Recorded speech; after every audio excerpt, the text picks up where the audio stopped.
So to incorporate learning in a machine, we need to study various algorithms of machine learning. But let's first understand the types of machine learning. First one is supervised learning. A supervised learning is something where teacher is present who provides the label for corresponding data. So it's the same thing as we have told in our childhood.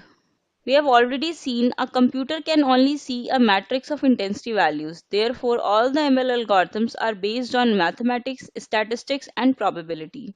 So here we have given a mathematical function f such that x gives to y, where x is data.